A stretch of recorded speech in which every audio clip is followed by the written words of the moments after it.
Whether it's vines or veggies, roses or rhubarb, everything in your garden will benefit from regular applications of mulch.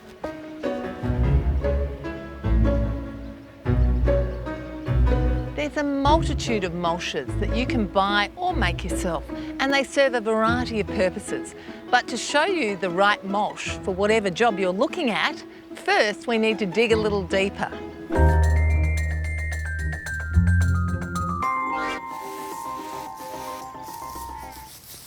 The right mulch is like a blanket for your soil. Most importantly, it helps your soil to retain moisture and can actually reduce your need to water by up to 70%. So if you want to save on your water bills, mulch is essential. It also helps to reduce weeds, which are not only unsightly, but they compete with your plants for moisture and for space. It helps to reduce weed seed germination. It helps to reduce and slow down runoff. It also helps to insulate your soil, which is absolutely essential for all the earthworms and the other soil microbes that we work so hard to try and encourage. And it helps to add some nutrients to your soil.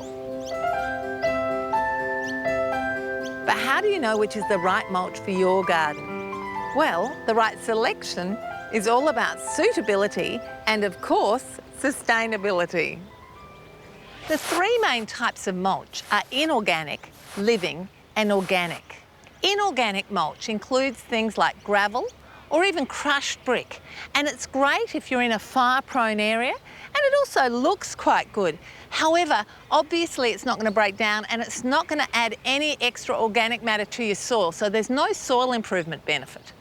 Living mulch is simply that if you've got a lot of ground covers, they're already shading the soil and reducing evaporation. So they're acting as a mulch, and you don't need to put mulch underneath your ground cover. And finally, we have organic mulches. Now, there are a number of different types of them, but broadly, they're woody or bark-based mulches or straw-based mulches. For woody-based plants, like those in my orchard, I like to use this coarse, chunky mulch. It's great because it's heavy enough that my chooks, ducks and geese can't really scratch it around. It'll last for a number of years, and it really does suppress weed growth. Elsewhere in my garden, I use a finer woody-based mulch. It looks neater, but it will need to be replaced every couple of years because it will break down quicker. In my veggie garden, I like to use a straw-based mulch. There are a number of different types. There's pea straw, lucerne, lupin and sugarcane mulch. What I use here is what I can get locally. It's pea straw mulch because it comes from just down the road. So I'm not going to use sugarcane mulch because it comes from a long way away up north. So when you're making your decision on what straw-based mulch, always think about whether it's local and sustainable and how many miles it's taken to get to the outlet you're getting it from.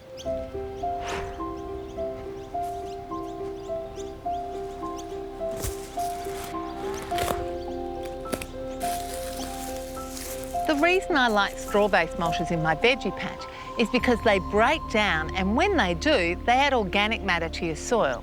Before you mulch, make sure that you've watered well because we want the mulch to retain the moisture within the soil, and also make sure that there are no weeds. And then you can simply fluff up the mulch and put it on the soil. Elsewhere in my garden, I like to use chopped up pea straw around baby plants. That's because the big stuff is simply too big for them and it will dwarf them or smother them.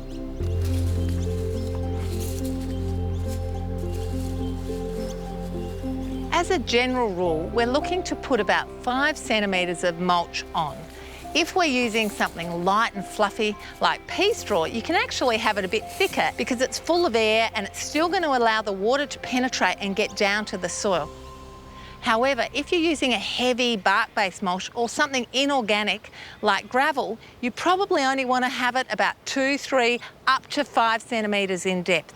And always make sure that you keep heavy mulches back from the trunk of the plants so you don't get problems with things like collar rot.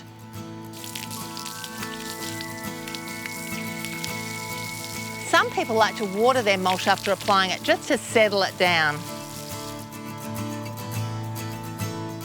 I also use pea straw around my house in areas where I'm growing ornamentals and they're fairly established. But rather than fluffing it up, I I actually put the pea straw on in what you call biscuits.